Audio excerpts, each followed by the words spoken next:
In this lecture, we will cover an overview of how to summarize data, in this case, univariate data.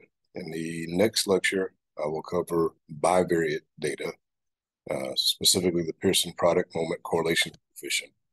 This will be a quick overview of the ways to describe univariate data along 4 dimensions. So we're going to do a brief overview of those. Specifically, we're going to cover the measures of central tendency, sometimes called the measures of center. We'll do the measures of dispersion, and I've listed the specific types, and measures of shape, specifically skewness and kurtosis. And if you're wondering why I put a little asterisk here, to let you know that there are multiple types of means. We have the arithmetic mean, the weighted mean, harmonic mean, geometric mean, but for this class, we'll just cover 2. And that's the arithmetic mean, which most people just refer to as the mean, and the overall or weighted mean. So we have 4 basic ways to describe our data: the measures of center, the measures of dispersion, and the measures of shape, and they come in 2 flavors. We have skewness and kurtosis. And this is just simply a different way to help you organize that in your head. So we've got the measures of center, and the goal of the measures of center is to provide one number that best describes the data as a whole. The mean is the most common way to do this, but you have the median or the mode. And these are numbers that give you an average, or you could think of it as what's a typical value, with the mean being the most common, but not the only measure of center or central tendency. Then you have the measures of dispersion. Sometimes these are called the measures of variability, and they give us a measure of spread rather than a single number that tries to best describe the data set as a whole, a typical value. And these are needed because the measures of center by themselves are insufficient. If I give you a data set of 2, 2, and 2, you know the mean is 2, the median is 2, the mode is 2. If I give you a data set of 1, 2, and 3, still going to have the same middle number, 2, still going to have the same mean, it's 2, but the data set has become more dispersed. So if we go from 2, 2, and 2 to 1, 2, and 3, we've increased the spread or variability of our data, even though the measures of center remained constant at 2. And if I give you a third data set, 0, 2, and 4, guess what? The mean is still 2.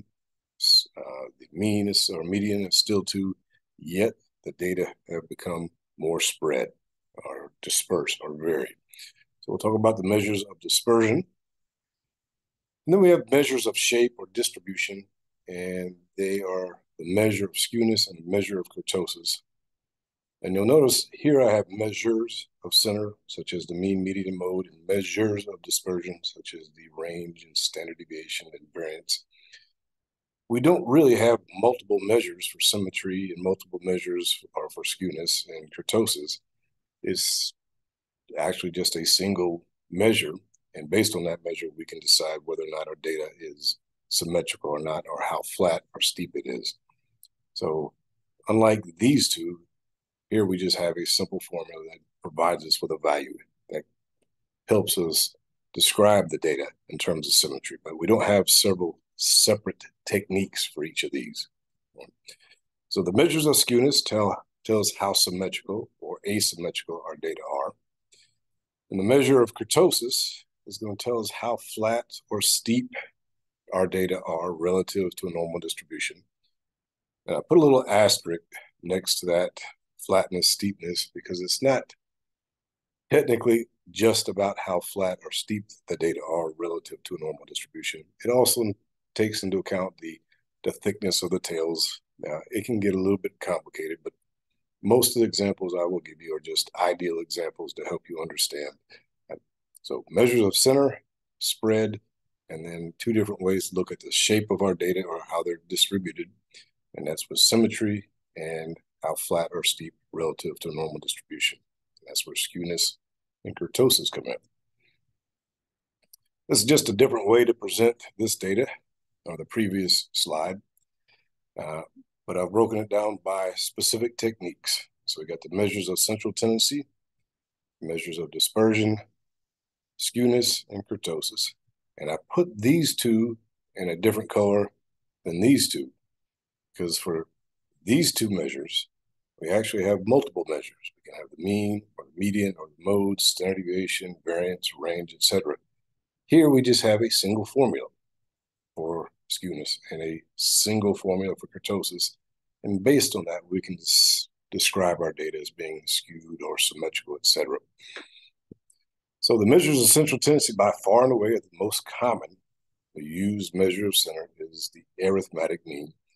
And I put that in quotes because most people just refer to this as the mean. It's so common that if you say mean, it's understood that you're saying the arithmetic mean. But it's worth noting that there are other means like the weighted mean or the geometric mean or the harmonic mean. We won't cover those last two in this class. Then we have the median or the mode. And next to each of these, I've given you the symbol. For APA format, that's the format you have to write your dissertation in and so forth. We're going to stick with just typical capitalized, italicized letters. So capital italicized M for the mean, or MD or MDN. I see these equally often for the median. Standard deviation, SD, variance, SD squared, and again, it's italicized. But you'll also notice there's additional symbols. And these are the official, what you may call mathematical or statistical symbols.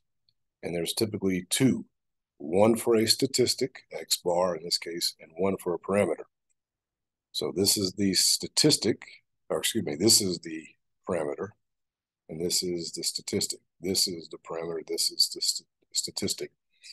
And so we're going to stick with the simple format, the one that you would use for your dissertation or APA, and that's just standard deviation, SD.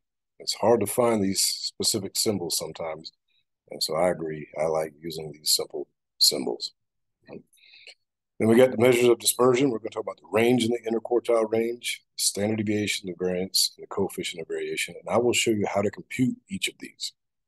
And I'll show you how to compute each of these very simply by hand, because they don't require much. But later, you would be expected to find all of these easily in SPSS.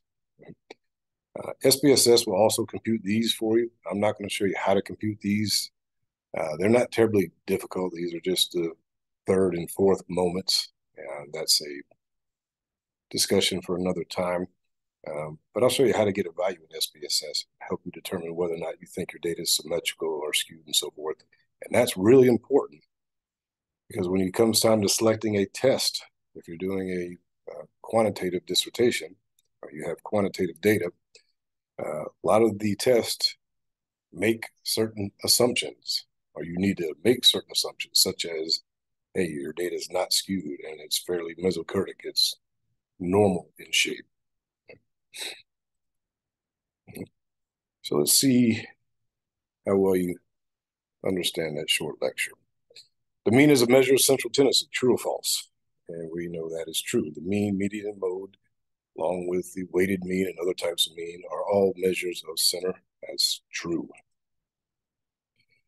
There are several different measures of central tendency. There are. So the mean, median, and mode among them. The reason I mentioned that is because I could make this question. There are several different measures of dispersion. That would also be true. But if I ask you if there are several different measures of skewness or kurtosis, that's false. There's just one. And then based on that, you can determine if your data is symmetrical or skewed or polykurtic, mesokurtic, etc. So this is true. There are several different measures of skewness, so that's false. There's just one formula. Technically, we can center the formula, but that's beyond this class. But there aren't different measures such as the mean or the median and the mode, with each having advantages and disadvantages. And so it's really just one formula that we would use, value that we would get, and based on that, we could determine if it's skewed or not.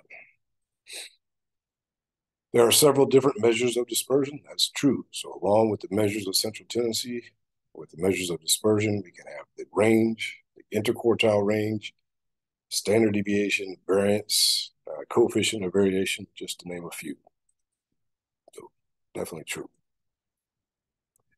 Skewness and dispersion are both measures of shape or distribution.